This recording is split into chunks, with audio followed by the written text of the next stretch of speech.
Shalom, Om Swastiastu, Namo Buddhaya, Salam Kebajikan, Rahayu. Pada kali ini saya bersama rekan-rekan akan menyampaikan informasi mengenai permasalahan pengelolaan tata ruang kota pada City Walk Kota Tegal yang kurang optimal, sehingga menimbulkan kemacetan lalu lintas di sekitar area City Walk Kota Tegal ini. Sebelumnya, perkenalkan rekan-rekan saya terlebih dahulu. Yang pertama ada Fida Istiana Putri, yang kedua ada Nabila Alia, ketiga ada Gita Marta, yang keempat ada Muhammad Fajah, yang kelima ada Lydia Febriana, dan yang terakhir saya Seri Hadianingsi. Tanpa memperpanjang waktu, berikut langsung saja informasinya. Di setiap daerah pasti memiliki local government, di mana local government sendiri terdapat dua konsep, yaitu sentralisasi dan desentralisasi. Dalam pengaturan desentralisasi, daerah diberi kekuasaan untuk mengatur urusan rumah tangganya sendiri. Hal ini tak menutup kemungkinan bahwa suatu daerah akan menggunakan kekuasaannya untuk menjadikan daerah pimpinannya ini menjadi lebih baik lagi. Seperti halnya di Kota Tegal, yang telah menerapkan konsep desentralisasi dalam pembangunan infrastruktur pemerintahannya. Salah satunya dengan adanya pembangunan City Walk Kota Tegal atau yang dikenal dengan Malioboro-nya Kota Tegal. Dengan dibentuknya City Walk ini, pemerintah Kota Tegal bertujuan untuk menjadikan daya tarik wisata baru serta mendatangkan masyarakat dari luar Kota Tegal. Yang mana dengan menarik masyarakat luar Kota Tegal dapat meningkatkan pendapatan masyarakat lokal serta Kota Tegal itu sendiri. Informasi selanjutnya akan disampaikan oleh rekan-rekan saya yang lainnya. Saya persilahkan. Baik, terima kasih Sherly. Saya Afida Istiana Putri dengan NIM 811420051 akan melanjutkan pembahasan terkait dalam pembangunan City Walk yang menimbulkan dampak negatif bagi lingkungan.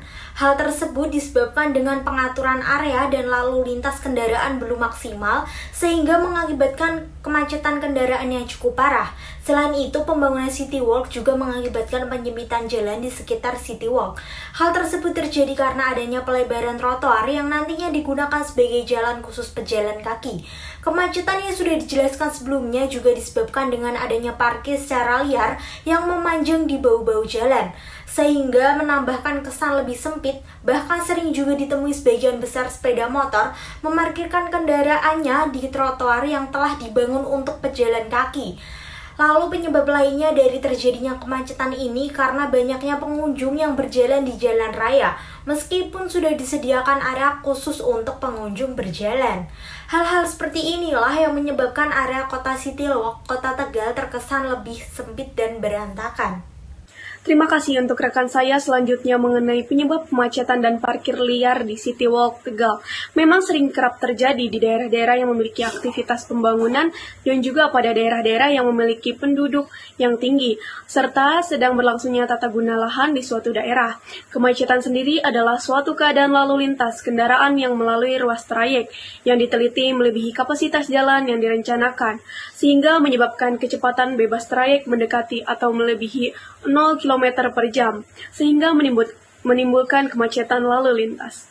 Kemacetan di City Walk Tegal disebabkan dari beberapa faktor, antara lain karena luas lebar jalan yang kurang luas dengan banyaknya volume kendaraan yang memadati jalanan, ditambah dengan adanya parkir di bahu-bahu jalan dan pengunjung berjalan tidak sesuai dengan tempatnya.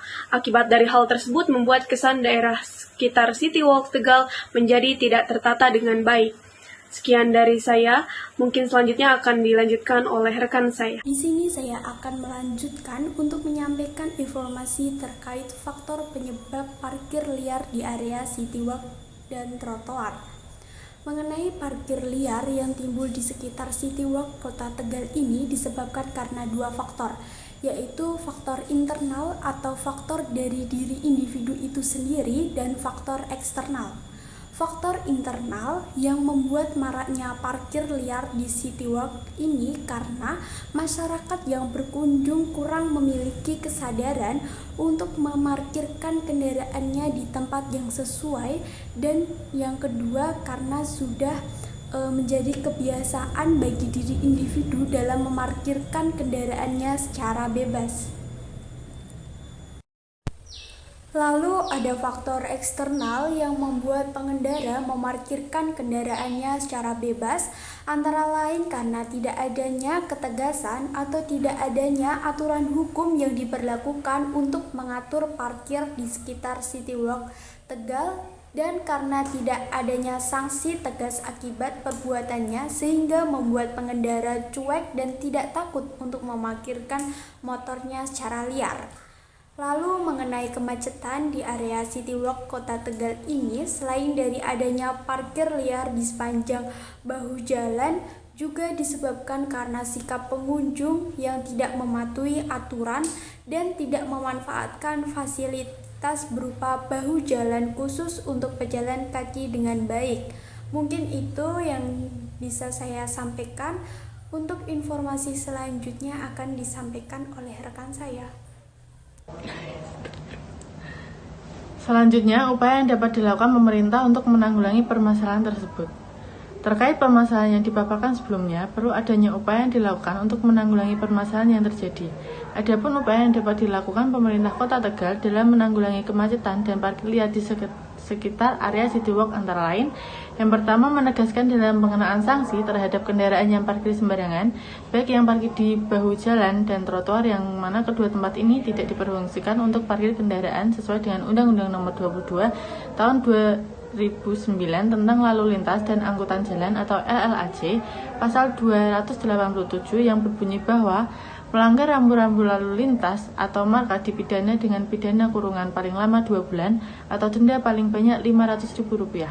Yang kedua, pemerintah Kota Tegal harus terus memberikan penyuluhan tentang bahaya parkir di bahu atau trotoar jalan, yang mana hal tersebut juga dapat merugikan pihak lainnya. Yang ketiga, memaksimalkan tugas Dishub dalam menindaklanjuti pelanggaran lalu lintas khususnya parkir liar di area City Walk Kota Tegal. Yang terakhir, meminta bantuan Polantas untuk mengatur rekayasa lalu lintas jalan di area City Walk agar tidak terjadi kemacetan. Dengan adanya City Walk ini, pemerintah Kota Tegal berusaha untuk menarik masyarakat luar Kota Tegal untuk berkunjung, yang mana hal ini dapat meningkatkan pendapatan masyarakatnya. Ada pula beberapa upaya yang dapat dilakukan untuk mengurangi kemacetan dan parkir liar di trotoar dan bahu jalan pada area seperti yang telah disampaikan oleh rekan saya sebelumnya. Maka, dengan adanya cara dan upaya ini, besar kemungkinan Kota Tegal akan terlihat lebih tertata dengan baik dalam mengatur tata ruang kotanya, khususnya pada area City Walk. Selain itu, dengan berkurangnya kemacetan juga dapat mengurangi terjadinya kecelakaan lalu lintas di sekitarnya. Yang mana penyebab dari kecelakaan ini karena banyaknya pengendara dan pengunjung yang berjalan kaki di sekitar jalan raya dan benda lain yang menghalangi jalan seperti parkir liar. Namun, bukan berarti City Walk Kota Tegal ini tidak tertata. Namun, karena banyaknya pengunjung dan parkir liar kendaraan yang tidak mematuhi aturan, maka alangkah baik jika pemerintah Kota Tegal seringkali melakukan operasi parkir liar dan memberikan sanksi sosial sesuai dengan undang-undang. Kemudian, memiliki aturan khusus untuk mengatur parkir dan mengatur pengunjung berjalan kaki supaya tidak menimbulkan kerugian bagi pihak lain terus-menerus. Begitulah informasi yang dapat saya sampaikan. Saya kembalikan kepada Shirley. Baik, terima kasih kepada rekan-rekan atas informasi yang sudah disampaikan. Saya Seri Herdianingsih, pamit undur diri dan sampai jumpa.